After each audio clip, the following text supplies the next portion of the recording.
నమస్తే, welcome to Pallavi TV. నేను గౌతమి. సమాజంలో శాంతి భద్రతలు అదుపులో ఉండాలి అన్న ప్రజా రక్షణకు పాటుపడేది పోలీస్ శాఖ.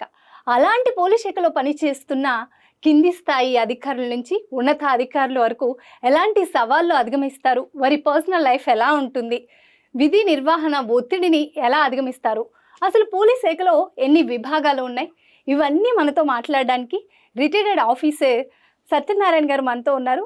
వాళ్ళని అడిగి మరిన్ని విషయాలు తెలుసుకుందాం. సార్ నమస్తే. నమస్కారం అమ్మా. సార్ ఎలా ఉన్నారు? బాగున్నానమ్మా. సార్ రిటైర్డ్ అయ్యాక లైఫ్ ఎలా ఉంది? ఫ్యామిలీ లైఫ్ని చాలా మిస్ అయ్యి ఉంటారు మీరు డ్యూటీలో ఉన్నప్పుడు. ఇప్పుడు ఎలా వాళ్ళతో ఫ్యామిలీతో ఎలా ఉంటున్నారు? ఓకే, ఇప్పుడు చాలా సంతోషంగా ఉన్నాం. వన్స్ చాలా పెద్ద బరువు దిగిపోయినట్టు ఉంది యాక్చువల్గా. డిపార్ట్మెంట్లో ఉన్నంతకాలం ఫ్యామిలీ పిల్లల్ని చాలా మిస్ అయ్యేవాడిని నేను. చాలా మిస్ అయినాం. పిల్లలు కూడా మమ్మల్ని చూసి కొన్ని రోజులు 2 రోజులు 3 రోజులు చూడకుండా ఉండేవారు. కానీ ఇప్పుడు నా మనవాళ్ళు మనవరాళ్ళతో నేను చాలా సంతోషంగా ఉన్నాను. హ్యాపీ లైఫ్ లీడ్ చేస్తున్నాను. సార్, మీరు పోలీస్ శాఖలో ఎంతకాలం పనిచేశారు? మీరు ఏసీపీగా ఎక్కడ వర్క్ చేసి లాస్ట్ ఎక్కడ అయిపోయింది? ఏసీపీ మీ జర్నీ ఎక్కడ ముగించారు? ఇది చాలా మంచి ప్రశ్న. నేను చాలా కష్టపడి పైకి వచ్చానమ్మా. అంటే చాలా కింద స్థాయి డిపార్ట్మెంట్లో. జనరల్గా పోలీస్ అంటే ఒక కానిస్టేబుల్, ఎస్ఐఓ, ఇన్స్పెక్టర్ మనం అనుకుంటూ ఉంటాం. అంతకన్నా కింద స్థాయి అయినటువంటి హోమ్ గార్డ్ అనేటటువంటి వ్యవస్థ ఉంది. ఇప్పటికీ పోలీసులో ఒక భాగమై ఉంది. అట్లాంటి హోమ్ గార్డ్లో 1979లో నేను నా ఇంటర్మీడియట్ కంప్లీట్ అయిన తర్వాత 79 జూన్లో నేను జాయిన్ అయ్యాను. హోమ్ గార్డ్కి ఎందుకు వచ్చాను అంటే కూడా ఒక ప్రశ్న ఏంటంటే, యాక్చువల్గా మేము కానిస్టేబుల్గా సెలెక్ట్ అయినాం హైదరాబాద్ సిటీలో. అప్పుడే గవర్నమెంట్ చెన్నారెడ్డి గారు చీఫ్ మినిస్టర్గా ఉన్నారు. 55 సంవత్సరాలు ఉన్నటువంటి గవర్నమెంట్ సర్వీసెస్ని, ఎంప్లాయీ సర్వీసెస్ని 58 సంవత్సరాలు చేశారు. చేయటం వల్ల ఒక 3 years వాళ్ళకి సర్వీస్ ఎక్స్టెన్షన్ అయ్యింది. మేము ఎవరైతే సెలెక్ట్ అయ్యి రెడీగా ఉన్నామో ట్రైనింగ్ వెళ్ళడానికి మమ్మల్ని అందరినీ కూడా హోమ్ గార్డ్ సర్వీస్ చేస్తే మీ కానిస్టేబుల్ అప్పుడు మీకు ప్రిఫరెన్స్ ఇస్తామన్నారు. దానివలన నేనే కాదు, నాతోటి కొన్ని వందల మంది సెలెక్ట్ అయిన వాళ్ళు హోమ్ గార్డ్ ఆర్గనైజేషన్లో జాయిన్ అవ్వడం జరిగింది. 79 నుంచి 82 వరకు, 1982 వరకు నేను హోమ్ గార్డ్గా పనిచేశాను. అది హైదరాబాద్ సిటీలోనే మొత్తం అంతా. వేరియస్ ట్రాఫిక్ పోలీస్ స్టేషన్స్లో, లా అండ్ ఆర్డర్ పోలీస్ స్టేషన్స్లో పనిచేశాము. అక్కడి నుంచి 82లో కానిస్టేబుల్గా నేను ట్రైనింగ్కి వెళ్ళాను. విజయనగరంలో నేను కానిస్టేబుల్గా ట్రైనింగ్ చేశాను. తిరిగి వచ్చిన తర్వాత కానిస్టేబుల్గా నేను సికింద్రాబాద్లో మారేడుపల్లి పోలీస్ స్టేషన్లో కానిస్టేబుల్గా పోస్టింగ్ ఇచ్చారు. అక్కడ చేస్తూ ఒక 2 సంవత్సరాల తర్వాత ఇంటెలిజెన్స్ అని ఒక డిపార్ట్మెంట్ ఉంది. ఆ డిపార్ట్మెంట్లోకి నేను ట్రాన్స్ఫర్ అవ్వడం జరిగింది. అక్కడ కొంతకాలం పనిచేసి డిపార్ట్మెంటల్ టెస్ట్ 1986 సంవత్సరంలో వితిన్ 4 yearsలోనే డిపార్ట్మెంటల్ టెస్ట్ రాసి నేను హెడ్ కానిస్టేబుల్గా ప్రమోట్ అయ్యాను. తర్వాత నేను ప్రైవేట్గా అంబేద్కర్ యూనివర్సిటీలో డిగ్రీ కంప్లీట్ చేసుకున్నాను. చేసుకున్న తర్వాత 91లో ఈ డైరెక్టర్ రిక్రూట్మెంట్ అనేటువంటి సబ్ ఇన్స్పెక్టర్స్ బ్యాచ్లో నేను సెలెక్ట్ అవ్వడం జరిగింది. అక్కడి నుంచి ఇన్స్పెక్టర్, ఏసీపీగా నేను లాస్ట్ నా ఏసీపీ పోస్టింగ్ సైబరాబాద్లో స్పెషల్ బ్రాంచ్లో పనిచేస్తూ 2017వ సంవత్సరంలో మార్చ్ 31st నేను రిటైర్ అయ్యాను. దాదాపుగా 39.5-40 years సర్వీసు నేను డిపార్ట్మెంట్లో పనిచేయడం జరిగింది. సార్, ఇన్ని బాధ్యతలు తీసుకున్నారు. ఒక్కొక్క స్టేజ్లో హోమ్ గార్డ్ స్టేజ్ నుంచి ఏసీపీ స్టేజ్ వరకు వచ్చారు. ఇట్లాంటి స్టేజెస్లో, ఇలాంటి ఫేజింగ్లో మీకు బాగా క్రిటికల్గా అనిపించింది ఏంది సార్? మీ మీద చాలా బాధ్యత ఎక్కువగా ఉంది అని ఫీల్ అయింది అంటే సర్వీస్ మ్యాటర్లోనా?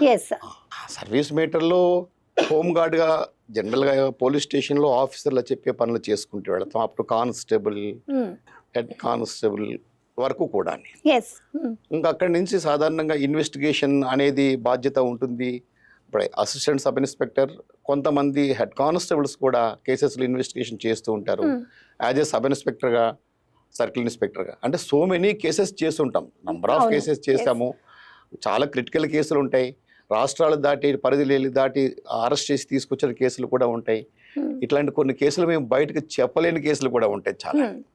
బట్ ప్రతి కేసు కూడా ప్రతి దాంట్లో కూడా మేము నేర్చుకునేది చాలా ఉంటుంది. ప్రతిరోజు కూడా ప్రతి కేసులో కూడా అయ్యో నేను నేర్చుకున్నాను ఆల్రెడీ వచ్చింది అనుకునే విధంగా కాకుండా చాలా నేర్చుకోవడం జరిగింది. నంబర్ ఆఫ్ కేసెస్ మేము ఇన్వెస్టిగేషన్ చేస్తాం. ఎక్కడ కూడా ఆఫీసర్స్ సాటిస్ఫాక్షన్ కానీ మా సాటిస్ఫాక్షన్ కానీ ఎక్కడ తగ్గకుండా బ్రహ్మాండంగా పనిచేశాం. సార్, పోలీస్ శాఖలో ఇప్పుడు వర్కింగ్ చేస్తున్న పోలీస్ శాఖకి మీరు పనిచేసినప్పుడు పోలీస్ శాఖలో చాలా మార్పులు జరిగాయి. మీకు ఏమనిపిస్తూ ఉంటుంది అవి చూస్తున్నప్పుడు? అంటే సమాజంలో జనరల్గా మనం అనుకుంటూ ఉంటాం, పోలీసు అనగానే పబ్లిక్ ప్రజలు, పోలీస్ అనగానే కొంచెం టచ్ మీ నాట్ దూరంగా ఉండాలి, వీళ్ళతోటి స్నేహం కానీ రిలేషన్ కానీ వీళ్ళతో మాట్లాడినా కష్టమే, మాట్లాడకపోయినా కష్టమే అనుకుంటారు. జనరల్గా పోలీస్ స్టేషన్ అంటే భయం. ఆ భయాన్ని తొలగించి మీకు అభయం ఇచ్చేదే పోలీస్ స్టేషన్. పోలీస్ స్టేషన్ ఒక గుడి లాంటిది. మనం గుడిగా భావిస్తే కనుక టెంపుల్కి మనం వెళ్తున్నాం, దేవుడి దగ్గరికి వెళ్తున్నాం, మొక్కుకుంటున్నాం అంటే అక్కడ పోలీసు ఇన్స్పెక్టర్, పోలీస్ ఎస్ఐ దేవుడు అని కాదు. యాక్చువల్గా మన కష్టాలను చెప్పుకుంటే మనం దేవుడి దగ్గరికి ఎట్లా వెళ్తున్నామో పోలీస్ స్టేషన్కి వచ్చినప్పుడు కూడా ఓపెన్గా నీ కష్టాన్ని చెప్పగలిగే విధంగా ఉండి చెప్తే తప్పనిసరిగా పోలీసు వాళ్ళు మీకు సహాయం చేస్తారు. ఉన్నదే దాని గురించి దానికి. కాబట్టి పబ్లిక్ కూడా, ప్రజలు కూడా, పోలీసులు కూడా మనలాంటి మనుషులే, వాళ్ళు కూడా మన ప్రజలే, మనలాంటి వాళ్ళే అనేటటువంటి భావన కనుక ప్రజల్లో వస్తే కనుక తప్పనిసరిగా మార్పు చాలా ఉంటుంది. అయితే ఆ కాలానికి ఈ కాలానికి పోలీస్ వ్యవస్థలో మార్పులు, టెక్నాలజీలో చాలా మార్పులు వచ్చినాయి, ఇన్వెస్టిగేషన్ ప్రాసెస్లో చాలా మార్పులు వచ్చినాయి. అదేవిధంగా స్ట్రెంగ్త్ అప్పటికి ఇప్పటికి పాపులేషన్ ఎట్లా పెరుగుతుందో అదేవిధంగా డిపార్ట్మెంట్లో స్ట్రెంగ్త్ కూడా పెరగడం జరిగింది. బట్ అన్నిటికన్నా టెక్నాలజీ చాలా మార్పులు వచ్చినాయి. ఒకనొక రోజున మనకి సైబర్ క్రైమ్ లేదు, సెల్ ఫోన్ లేదు. ఇవాళ సెల్ ఫోన్ వచ్చింది, సైబర్ క్రైమ్ వచ్చింది, దానికి సెపరేట్ వింగ్ పెట్టారు. అదేవిధంగా నార్కోటిక్ డ్రగ్స్ తీసుకుందాం. ఇవాళ డ్రగ్స్ అనేవి మన సమాజాన్ని పట్టి పీడిస్తున్న మొట్టమొదటి వ్యాధి. కాబట్టి దాన్ని నిర్మూలించాలంటే ఒక డిపార్ట్మెంటే కాదు, ప్రజలు కూడా సహకారం కావాలి. దానికి ప్రభుత్వం చాలా బాధ్యత తీసుకుంటోంది, మన తెలంగాణ ప్రభుత్వం. దానికి సెపరేట్గా ఒక senior officer, head officer, retired ఆఫీసర్ని పెట్టి, సందీప్ సండిలి అనేటువంటి ఒక ఆఫీసర్ని పెట్టి, ఐపీఎస్ ఆఫీసర్ని పెట్టి ఒక పోలీస్ స్టేషన్ ఓపెన్ చేసి ఒక ఏసీపీ లెవెల్ ఆఫీసర్ ఎస్హెచ్ఓగా పెట్టి ఇన్వెస్టిగేషన్ ప్రాసెస్ అనేది స్టార్ట్ చేస్తూ ఉంది ఈ డ్రగ్స్ నిర్మూలించాల ఉద్దేశంతో. అదేవిధంగా she teams, crime against women అనేది కూడా మన సమాజంలో చాలా ఎక్కువగా ఉంది. దానికి కూడా షీ టీమ్స్ అనే వాటిని పెట్టి వాటిని నిర్మూలించడం జరుగుతుంది. ఇవన్నీ కూడా కొత్తగా వచ్చాయి. ఇదివరకు మా పోలీస్ స్టేషన్లో ఏంటి, ఒక కేసు రిజిస్టర్ అయితే ఒక దొంగతనం అయ్యింది, దొంగతనం ఆ ఇంటికి వెళ్ళాము, చూసాము, ఈ దొంగ ఏ విధంగా దొంగతనం చేశాడు, బీరో ఓపెన్ చేశాడు, లేకపోతే ఒక విండో నుంచి వచ్చాడు. అంటే ఈ మోడస్ ఆపరెండి అనేది, ఆ దొంగతనం చేయటం అనేది ఒక్కొక్కడు చేసే విధానం ఒక విధంగా ఉండేది. కాబట్టి ఈ దొంగతనం ఈ వ్యక్తి చేశాడు అనేది మేము చెప్పగలిగేవాళ్ళం, చూసి పట్టుకునేవాళ్ళం, వాడి కోసం ట్రై చేసి. అప్పుడు ఇన్వెస్టిగేషన్ ప్రాసెస్ ఆ విధంగా ఉంది. కానీ టెక్నాలజీ పెరిగిపోయింది. మనం ఎంత డిపార్ట్మెంటు ఎంత టెక్నాలజీగా వస్తుందో దొంగలు కూడా అంతే టెక్నాలజీగా డెవలప్ అవుతూ ఉన్నారు. కాబట్టి దానికి తగ్గట్టుగానే ప్రభుత్వాలు కూడా చాలా సపోర్ట్ చేస్తున్నాయి. కొత్త టెక్నాలజీని తీసుకురావడంలో ఆఫీసర్స్ కూడా దాని మీద చాలా దాన్ని ఇంప్లిమెంట్ చేయడానికి కూడా కొత్త ప్లాన్స్ వేస్తూ ఉన్నారు. నేటి పోలీస్ శాఖలో ఎలాంటి సవాళ్ళు ఎదురవుతున్నాయి సార్? ఇప్పుడు రాజకీయ నాయకులు చెప్పిన మాటలు వినాలా, లేకపోతే మీ ఓన్ డెసిషన్స్ ఉంటాయా? మీ డిపార్ట్మెంట్ మీద ప్రెషర్ ఉంటుందా అసలు? యాక్చువల్ పోలీస్ వ్యవస్థ అనేది ఎక్కడైతే స్వతంత్రంగా పనిచేయగలుగుతుందో అక్కడ వ్యవస్థ చాలా బాగుంటుంది. లా అండ్ ఆర్డర్ ఎప్పుడైతే బాగుంటుందో ఆ రాష్ట్రం కానీ, ఆ దేశం కానీ, ఆ ఏరియా బాగుంటుంది. మనం ప్రజలు కానీ, పొలిటీషియన్స్ కానీ పోలీసు వాళ్ళని వాళ్ళ పని వాళ్ళు చేసుకునే విధంగా ఫ్రీగా విడవగలిగితే 100% రౌడీయిజం కానీ, దొంగతనాలు కానీ, అదర్ అఫెన్సెస్ అన్నిటిని కూడా కరప్ట్ చేయొచ్చు. ఓకే, పొలిటికల్ ఇన్ఫ్లుయెన్స్ అనేది కొంతవరకు ఉండొచ్చు, ఉన్నా కానీ పోలీస్ వ్యవస్థ 100% వాళ్ళకి లొంగి పనిచేస్తుందని అనుకోవడం తప్పది. కొన్ని సమయాల్లో తప్పనిసరి పరిస్థితులు ఏమన్నా కొన్ని చేస్తుండొచ్చు, కానీ 100% మాత్రం లొంగి పని చేయదు. నేటి రాజకీయ వ్యవస్థలో చూస్తుంటే చాలా చూస్తూ ఉన్నాం. మనం అంబేద్కర్ జయంతి జరిగిన రోజు కూడా చూస్తూ ఉన్నాం. దాని మీద ఏముంటున్నాయంటే ప్రతిపక్షాలు కూడా పోలీస్ వ్యవస్థ ప్రభుత్వాన్ని ఇదిగా చేసుకొని ఇది కూడా రాజకీయం చేస్తుంది అని అంటున్నారు, పోలీసులను అంటున్నారు. దానికి మీరేమంటారు? ఆల్రెడీ మీరు ఒక ఏసీపీ స్థాయి వరకు ఉండి రిటైర్డ్ అయ్యారు కదా, మీ ఒపీనియన్ ఏంటి అసలు దాని మీద? ఇది మంచి ప్రశ్న అమ్మా. ఎందుకంటే పోలీసు జాబే కత్తి మీద సామ లాంటిది. పోలీసు అనేవాడు ప్రజలకి ప్రభుత్వానికి మధ్య వారధి లాంటి వాడు. ఎస్. గవర్నమెంట్లో ఎన్ని రకాల డిపార్ట్మెంట్స్ ఉన్నా మొట్టమొదటగా చూసేది పోలీస్ వ్యవస్థనే చూస్తారు. కాబట్టి పోలీసుని బ్లేమ్ చేయగలిగితే, పోలీసుని డౌన్ చేయగలిగితే ప్రభుత్వం యొక్క మొరాలిటీ కూడా ఆటోమేటిక్గా డౌన్ అవుతుంది. ఎక్కువ అఫెన్స్లు అయినాయి, లేకపోతే లా అండ్ ఆర్డర్ ప్రాబ్లం వచ్చింది, లేకపోతే ఇలా జరుగుతున్నాయి అలా జరుగుతున్నాయి, ఇవన్నీ కూడా ఈ గవర్నమెంట్ చేయలేకపోతుంది. పోలీసు వాళ్ళు నిర్వీర్యం అయిపోయారు. కారణం ఏంటి? పొలిటికల్ ఇంటర్ఫిరెన్స్ తోటి అనేటటువంటి ఒక భావన ఏ ప్రభుత్వాలు రూలింగ్లో ఉన్నా, ఏ అదర్ పొలిటికల్ పార్టీస్ అపోజిషన్లో ఉన్నా జనరల్గా చెప్పే మాటలు మొట్టమొదటిగా బ్లేమ్ చేస్తే డిపార్ట్మెంట్. ఇలాంటి జరగకుండా ఎలాంటి చర్యలు తీసుకోవాలంటారు? ప్రభుత్వం ఎలా సపోర్ట్ చేయాలి అంటారు? మీకు ప్రభుత్వం నుంచి ఏమన్నా ఒత్తిడి ఉంటుందా? అసలు చెప్పండి, నిజంగా చెప్పండి, మీరు ప్రభుత్వం నుంచి ఏమన్నా ఒత్తిడి ప్రెషర్ అనేది ఉంటుందా? చాలా తక్కువ అమ్మా. ఒత్తిడి అనేది ఎక్కడ ఉండదు. సాధారణంగా ఏదైనా చిన్న చిన్న పోస్టింగ్స్ విషయంలో అక్కడెక్కడ ఎవరన్నా అడుగుతారేమో, కానీ ఈ ఎఫ్ఐఆర్ కట్టండి, ఎఫ్ఐఆర్ కట్టొద్దు అనేది ప్రభుత్వం దగ్గర నుంచి ఎక్కడ ఉండవు. బట్ ఇంటర్నల్గా మాత్రం ఇంకా ఏమిటనేది ఇంటర్నల్ అడ్మినిస్ట్రేషన్లో అది మేము మాట్లాడలేము జనరల్ కానీ. ఎందుకంటే ఇంటర్నల్ అడ్మినిస్ట్రేషన్ అనేది ఏ గవర్నమెంట్ ఉన్నా వాళ్ళకి ఏ విధంగా అయితే బాగుంటుంది అనేది వాళ్ళు చూసుకుంటారు. దానికి కూడా అలాగని వాళ్ళు వేసే ప్రతి ప్రశ్నకి, ప్రతి పనికి కూడా మేము సమాధానం చెప్పాలంటే మాత్రం మా వాళ్ళు చెప్పరు. 100% వాళ్ళ పని వాళ్ళు చేసుకుంటూ ముందుకెళ్తారు. పోలీసింగ్లో తెలంగాణ నెంబర్ 1 ఇచ్చారు ఇండియన్ జర్నలిస్ట్ అనేది. ఆ రిపోర్ట్ గురించి మీరేమంటారు? తెలంగాణ పోలీస్ నెంబర్ 1 అనేది మీరు యాక్సెప్ట్ చేస్తున్నారా? మీ పోలీసింగ్ నెంబర్ 1లో ఉందా తెలంగాణలో అనేది మీరు ఫీల్ అవుతున్నారా రిపోర్టింగ్ నుంచి? నేను జాయిన్ అయినప్పటి నుంచి కూడా నేను చూస్తూ ఉన్నానమ్మా.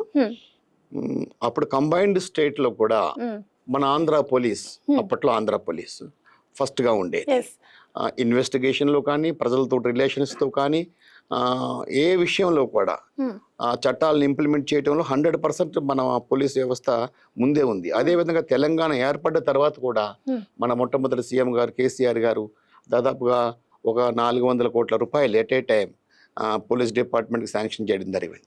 దానికి ఒక బ్రాండ్ ఇమేజ్ వచ్చింది. మనకి ఇన్నోవా వెహికల్స్ అనేవి ఇవాళ మొత్తం హైదరాబాద్ కాదు, తెలంగాణలే కాదు, ట్రాన్స్పోర్ట్ మనకి మంచి వెహికల్స్ వచ్చాయి. దాంతో ఏమైందంటే ఎక్కడికైనా రీచ్ కావాలనుకున్నప్పుడు ఇమీడియట్లీ ఒక అఫెన్స్ అయ్యింది, ఒక ఇన్స్పెక్టర్ వేస్తే వెళ్ళాలి అనుకున్నప్పుడు ఇమీడియట్లీ వెహికల్ ఉంటుంది కాబట్టి వెళ్ళగలుగుతున్నారు. అదేవిధంగా బ్లూ కోల్స్ అనే ఒక 2-వీలర్ వెహికల్స్ కూడా ప్రతి పోలీస్ స్టేషన్కి 5, 6, 8 ఆ స్టేషన్ యొక్క స్టేజ్ని బట్టి ఇవ్వటం జరిగింది. కానిస్టేబుల్స్ కూడా ఇమీడియట్లీ రీచ్ అవుతున్నారు. అయితే ఇమేజ్ అయితే పెరిగింది. ఇన్వెస్టిగేషన్లో కూడా కొత్త స్కిల్స్ నేర్చుకుంటున్నారు. తప్పనిసరిగా మన తెలంగాణ పోలీస్ అనేది దేశంలో one of the best police. మేము ఒప్పుకుంటాం సార్, పోలీస్ లేనిదే ఇక్కడ అందరూ ఇంత శాంతి భద్రతలు, అంత పీస్నెస్ ఉండరు అని. కానీ నెంబర్ 1 రావడానికి ఎక్కడ డ్రగ్స్ కానీ, ఇప్పుడు మహిళల మీద అరాచకాలు కానీ ఎక్కడ తగ్గలేదు. అలాంటప్పుడు ఇండియా రిపోర్ట్ ఎలా ఇచ్చింది అంటారు? ప్రజల నుంచి యాక్సెప్టెడ్ అవ్వట్లేదు, ఎక్కడ డ్రగ్స్ నిర్మూలించలేదు. మొన్న రీసెంట్గా చూస్తే ఒక మహిళ రెంట్ అడిగిందని ఆమెని హత్య చేసి ఒక అతను తన మీద నిల్చొని డాన్స్ వేసి ఆ వీడియోస్ తీసి కూడా సోషల్ మీడియాలో పోస్ట్ చేశారు. అది 3 days దాకా కూడా మన పోలీస్ వాళ్ళు దాని మీద ఎలాంటి చర్యలు తీసుకోలేదు. ఆ వీడియోస్ ఇవన్నీ వచ్చాక యాక్టివ్గా అప్పుడు వర్క్ చేశారు అనేది ఒక వాదన. మీరేమంటారు దాని గురించి? పోలీస్ వాళ్ళకి కావాల్సింది క్లూ. కంపల్సరీ ఒక కంప్లైంట్ వెళ్ళటము, అదర్వైజ్ కంప్లైంట్ లేకపోయినా పోలీసు తెలిస్తే 100% పోలీసు రీచ్ అవుతుంది, పని చేస్తుంది. ఆ క్లూ అనేది లేకుండా ఎవరినో రోడ్ అంట పోయే వాడిని తీసుకొచ్చి అరెస్ట్ చేయలేము. దానికి దొరకడం అనేది అఫెండర్ దొరికితే 100% అరెస్ట్ చేయడం జరుగుతుంది.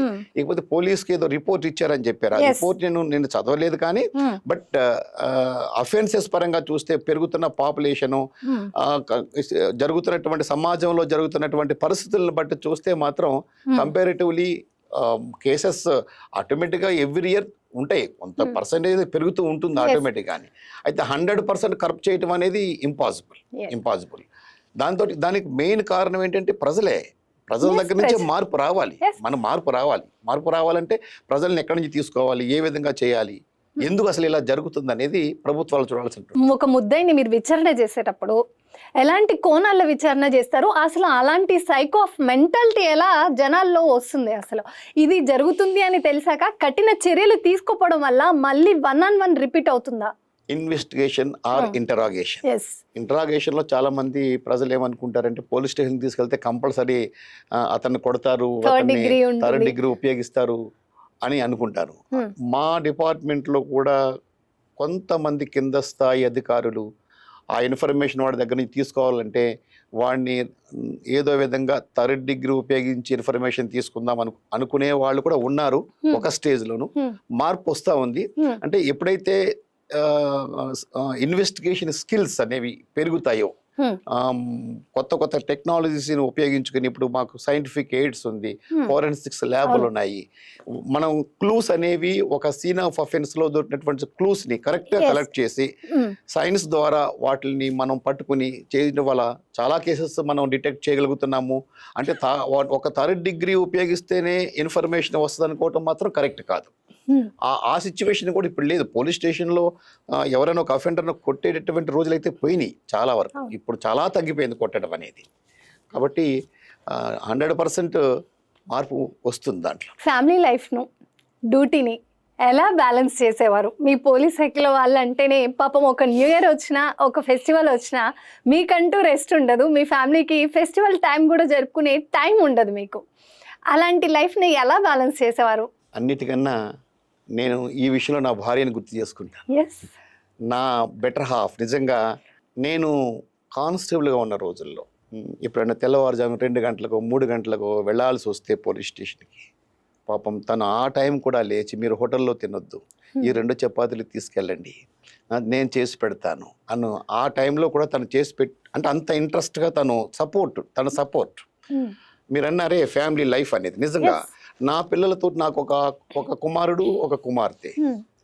ఏ రోజును కూడా నేను నా పిల్లలతోటి 1 గంట సేపు ఆడుకున్న రోజులు చిన్న వయసులో నాకు లేవు.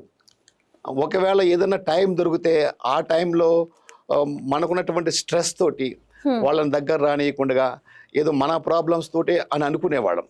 కానీ నా పర్సనల్ లైఫ్ కొంతవరకు చూడాలంటే మాత్రం నా వైఫ్ చాలా పెద్ద సపోర్ట్ చేసింది నాకు.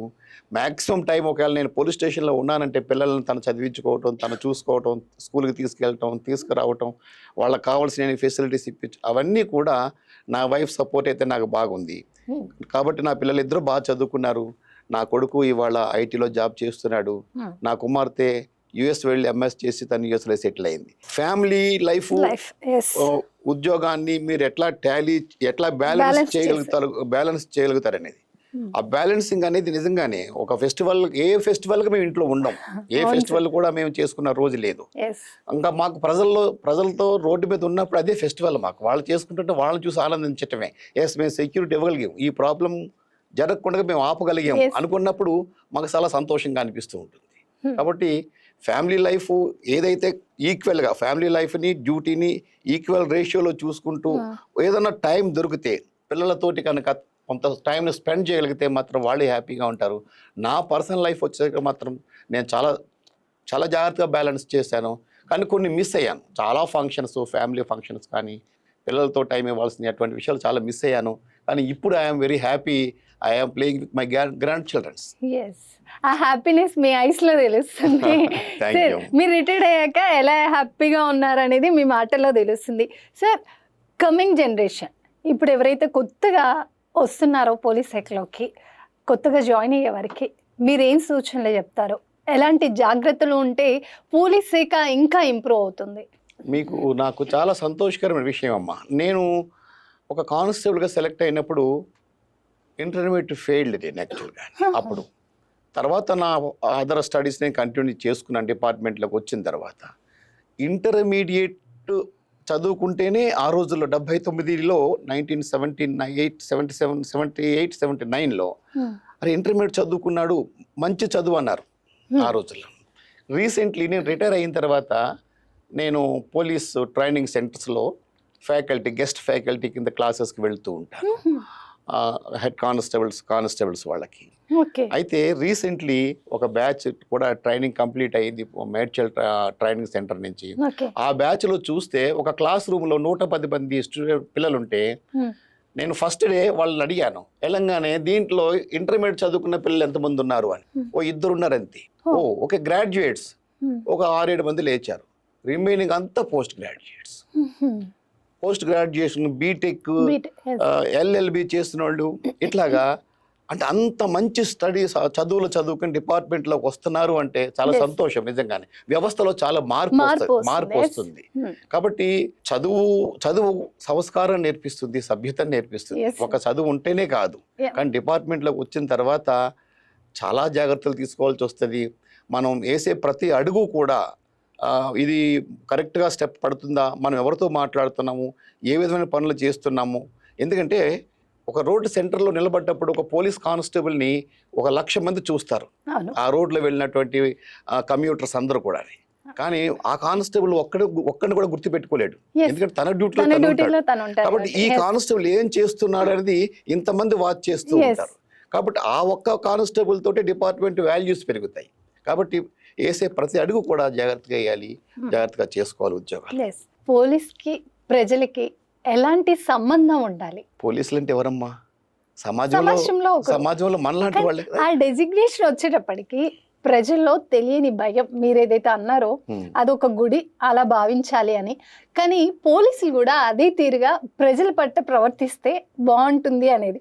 అందరూ ఉన్నారు అని కాదు, కొంతమంది ఉన్నారు. దాని గురించి ప్రజలు అయ్యో ఈ ఇష్యూ గురించి అక్కడికి వెళ్ళి చెప్తే ఏమవుతుందో, అది ఎంత న్యూసెన్స్ క్రియేట్ అవుతుందో అనేది భయం ఉంటుంది ప్రజలకి. అలాంటప్పుడు పోలీసులకి ప్రజలకి మధ్య ఎలాంటి సంబంధం ఉండాలి అసలు? పోలీసులు జనరల్గా మనం అనుకుంటూ ఉంటాం, కామన్ మ్యాన్. ఈవెన్ ఇప్పుడు నేను రిటైర్ అయిన తర్వాత కూడా కొన్ని సిచ్యువేషన్స్లో పోలీస్ స్టేషన్కి వెళ్ళాలంటే మాత్రం నేను కూడా ఆలోచిస్తూ ఉంటాను. అక్కడికి వెళ్ళిన తర్వాత రెస్పాన్స్ ఏ విధంగా ఉంటుంది, ఎలాగ మాట్లాడతారు అనేది. ఎందుకంటే వాళ్ళకు ఉండే స్ట్రెస్ అటువంటిది. ఒక సబ్ ఇన్స్పెక్టర్ ఒక కానిస్టేబుల్ ఒక పోలీస్ స్టేషన్కి వచ్చాడంటే రావడం వరకే వాడి బాధ్యత. అతను ఎప్పుడు తిరిగి వెళ్తాడు ఇంటికి అనేది తనకి తెలియదు ఒక్కొక్కసారి, కొన్నిసార్లు. ఇప్పుడు ఈవెన్ మేము సబ్ ఇన్స్పెక్టర్గా పనిచేస్తున్న రోజుల్లో ఓల్డ్ సిటీలో, మన హైదరాబాద్ ఓల్డ్ సిటీలో చిత్రడాక అనే ఒక పోలీస్ స్టేషన్ ఉంది. ఒక్కొక్కసారి 4 days 5 days కర్ఫ్యూలు అయితే 5-6 days మేము అక్కడే ఉండి స్నానాలు కూడా చేయకుండా 2 days రోజులు 3 daysలో స్నానాలు చేయకుండా మేము సర్వీస్ చేసినటువంటి రోజులు ఉన్నాయి. అట్లాగా కానిస్టేబుల్ అనేవాడు ఒక్కొక్కసారి ఎప్పుడు వస్తాడు ఎప్పుడు పోతాడు. ఒక సింపుల్ ఎగ్జాంపుల్ అమ్మ, నాకు తెలిసి అడుగుతాను తెలియదు కానీ, ఒక ఉదయం 8 గంటలకు డ్యూటీ ఉన్న కానిస్టేబుల్ ఉదయం 8 గంటల నుంచి మధ్యాహ్నం 2 గంటల వరకు తన డ్యూటీ. Yes, correct. ఉదయం 8 గంటల కంటే ఉదయం 7 గంటలకు ఇంట్లోంచి బయలుదేరుతాడు. సైకిల్లో, మోటార్ సైకిల్లో, బస్సు ఏదో మొత్తం మీద తన డ్యూటీకి చేరుకుంటాడు. ఇచ్చిన డ్యూటీ 2 గంటల వరకు కంప్లీట్ చేద్దాం అనుకుంటాడు. మధ్యాహ్నం 1-1:30కి ఒక బందోబస్తు వస్తుంది. లేకపోతే సీఎం గారు వెళుతున్నారు ఈ రూట్లో, సాయంత్రం 4 గంటలకు వెళ్తారు ఆయన, వీళ్ళు ఆపేస్తాం మేము. ఉన్న కానిస్టేబుల్ వచ్చిన 2 గంటలకు వచ్చిన కానిస్టేబుల్ని ఆపేస్తాం, వీళ్ళని ఆపేస్తాం. సాయంత్రం 6 గంటల వరకు అతను సీఎం గారు వెళ్ళిపోయి విఐపి బందోబస్తు ఏదైతే ఉందో అది వెళ్ళిపోయేంత వరకు అతనికి ఉండాల్సింది. మరి కామన్గా 1 గంట 2 గంటలకు ప్రతి మనిషి లంచ్ చేస్తాం, మనం భోజనం చేస్తాం. భోజనం చేయాలి అతను. ఆ భోజనం అతను ఎక్కడి నుంచి వస్తుంది? ఇంట్లోంచి ప్రిపేర్ అయ్యి రాడు కదా.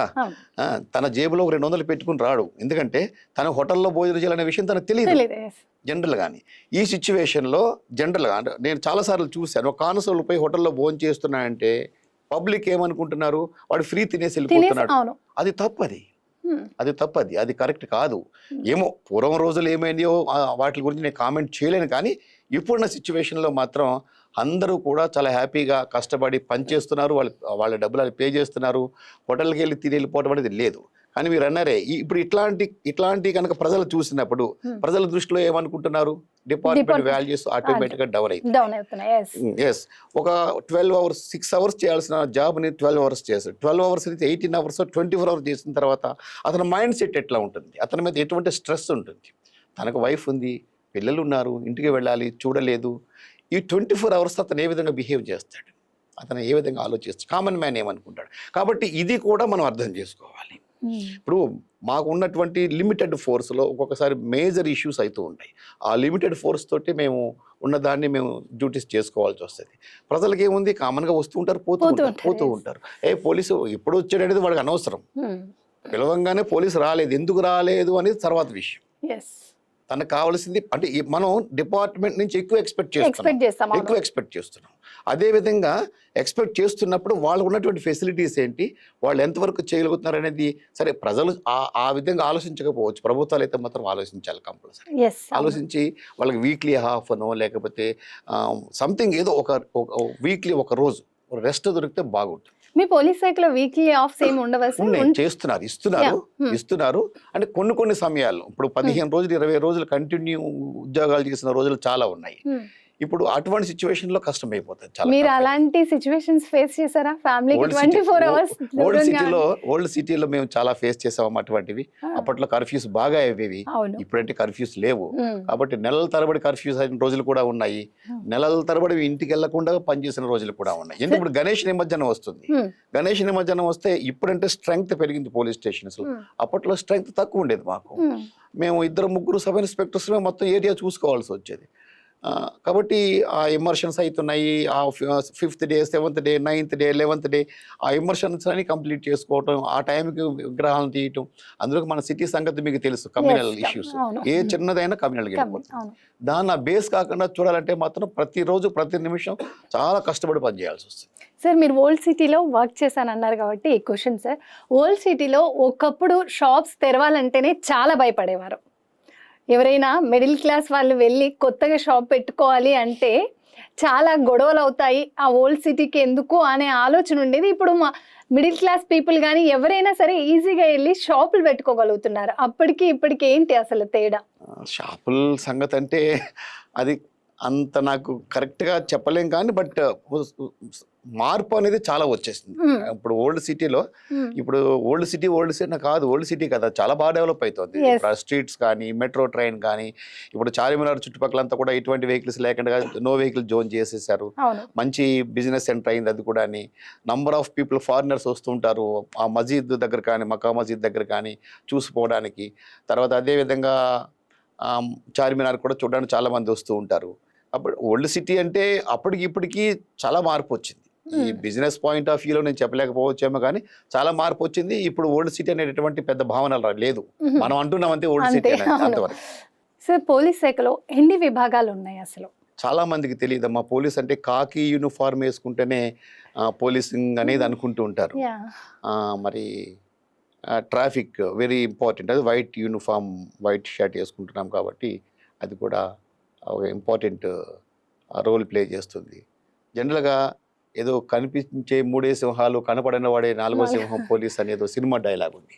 అట్లా కాకుండా సివిల్ డ్రెస్లో చేసేటటువంటి డిపార్ట్మెంట్స్ చాలా ఉన్నాయి. దీంట్లో ముఖ్యంగా తీసుకోవాల్సింది ఇంటెలిజెన్స్ బ్రాంచ్. ఇంటెలిజెన్స్ అంటే వాళ్ళు సివిల్ డ్రెస్లోనే ఉండి సమాజంలో జరుగుతున్నటువంటి సిచ్యువేషన్స్ కానీ, పొలిటికల్ సిచ్యువేషన్స్ కానీ, లేకపోతే రౌడీయిజం కానీ, లేకపోతే అన్ని నార్కోటిక్ సంబంధించిన ఇష్యూస్ కానీ వాళ్ళ ఇన్ఫర్మేషన్ కలెక్ట్ చేస్తూ ఉంటారు. అదేవిధంగా స్పెషల్ బ్రాంచ్, దాంట్లోనే ఈ దాదాపుగా ఇంటెలిజెన్సే అంటాం దాన్ని కూడా, స్పెషల్ బ్రాంచ్. ఆ స్పెషల్ బ్రాంచ్ వాళ్ళు ఒకటి ఉంది. తర్వాత సిఐడి వాళ్ళు కూడా ఎప్పుడు సివిల్ డ్రెస్లో ఉండే వాళ్ళు చేస్తూ ఉంటారు. యాంటీ కరప్షన్ డిపార్ట్మెంట్ వాళ్ళు కూడా సివిల్ డ్రెస్లోనే ఉంటారు. విజిలెన్స్ డిపార్ట్మెంట్ వాళ్ళు కూడా, విజిలెన్స్ అనేవాళ్ళు కూడా సివిల్ డ్రెస్లోనే ఉండి వాళ్ళు చేసినటువంటి వాళ్ళ డ్యూటీ సెపరేట్ ఉంటే వాళ్ళు చేస్తూ ఉంటారు. కాబట్టి ఇవే కాకుండా డిప్యుటేషన్ వింగ్స్ చాలా ఉన్నాయన్నమాట. డిప్యుటేషన్ వింగ్స్ ఇప్పుడు జిహెచ్ఎంసీ ఉంది, జిహెచ్ఎంసీలో విజిలెన్స్ ఉంది. అట్లాగా అదర్ వింగ్స్లో కూడా పోలీస్ని వాళ్ళు డిప్యుటేషన్ తీసుకెళ్ళి వాళ్ళ సర్వీసెస్ తీసుకుంటూ ఉంటారు. కాబట్టి ఇందులో ప్రధానమైనది మనకి ఏంటంటే ఇప్పుడు పోలీసులో లా అండ్ ఆర్డర్, మనకు కనిపించేది ట్రాఫిక్. ఈ 2 విభాగాలు మాత్రం మనకి ఎక్కువ కనిపిస్తుంది. Thank you so much sir, me valuable time మాకు ఇచ్చినందుకు. మీ పోలీస్ వ్యవస్థ లేకపోతే ప్రజలు అనేది, మేము అనేది అందరం ఎంత ప్రశాంతంగా ఉన్నాం. మీలాంటి వాళ్ళందరూ వర్క్ చేస్తున్నందుకే మేము అందరం ఇంత ప్రశాంతంగా ఉన్నాం. Thank you so much sir, me valuable time మాకు ఇచ్చినందుకు. నమస్కారం అమ్మా, థ్యాంక్ యూ. నమస్తే.